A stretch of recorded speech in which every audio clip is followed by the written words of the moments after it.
Representative Hamzy. Thank you, Mr. Chairman, and thank you, Mr. Blake, for appearing before us.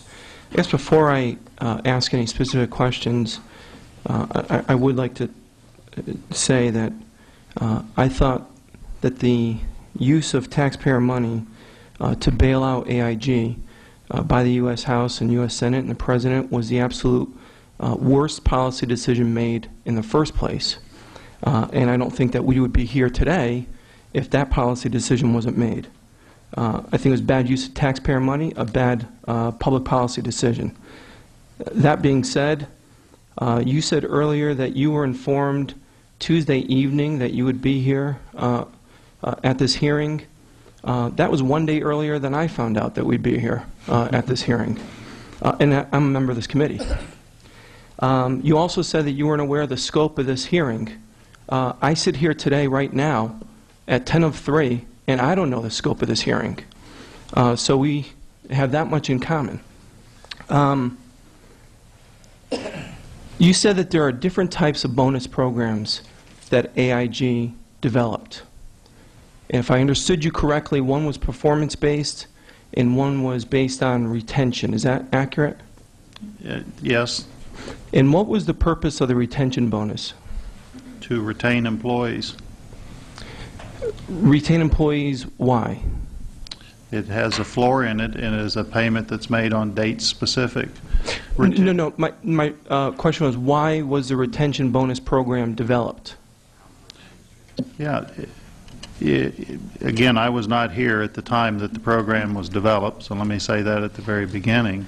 But it was put in as a floor for an ongoing business operations where the full expectation that the performance of the company would pay out higher than what the retention payments were, turned out to be. And any type of retention program has a floor in it. It's quite common in businesses that you are trying to go out of, which is what we're trying to do now with FP by winding it down, that you put in some type of retention payment in order to retain employees through the runoff phase. And it's one of the difficulties we face with people at FP today, because the better job they do, coming to work every day, doing their work, winding the business down, getting us out of, reducing this $1.6 trillion portfolio, those people will not have a job at the end of the day, and they know that.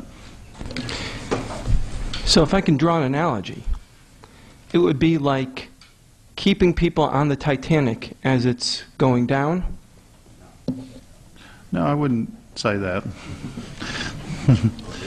Yeah. Is it originally I can't comment what the reason was, but today I personally feel it's a good thing that we've got this program in place. Yeah. I didn't mean to be so flip, but yeah. But I'm trying to understand how this works. The company is winding, as I understand it, the company is winding down its business. Is that accurate? Yes, it is. That was announced in September and October this year. Of last year? Last year, excuse me, 2008. And as this program or similar programs to this are created to retain employees, I assume. Yes. Hence the name, retention bonus. What's the downside to having employees leave the company? Well, we would need employees to run off the operation. And again, I'm not an expert in the business, and I don't want anybody to pretend that I understand this very, very complex and complicated business, because I'll tell you I do not. However, because of the complexity of the business, there is a value of retaining the people that built the business, to have them disassemble it. And that's what I'm trying to figure out. The people that built the business, when the business is in the condition that it's in, The vast majority of the people that work at FP today had nothing to do with the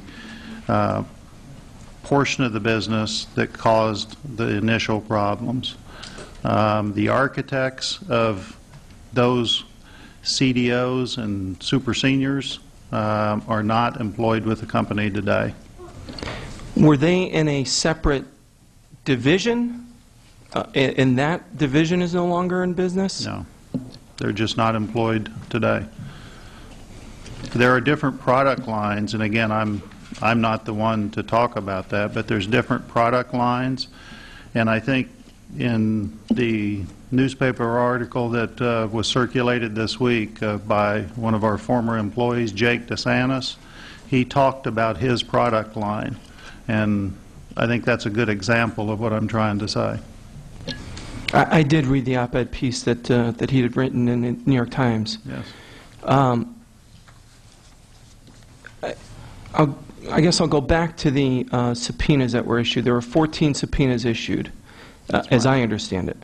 That's my understanding. I haven't seen them. I don't know who they were issued to. Do you know if all 14 of those people, at the time that they received the subpoenas, were employees of AIG? I think the answer to that's yes.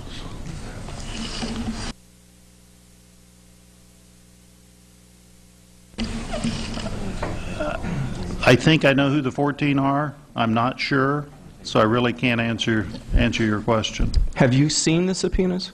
No, I have not. I have seen a copy of them, but I haven't seen the subpoena itself. But you've seen copies of Yeah. the subpoenas that have been issued? Yes. That's more than I've seen. So you're familiar with the names of the people that were served with these subpoenas? I was, but I don't recall what all 14 of those are sitting right here. Do you have access to those? Do you have copies of them with you? No.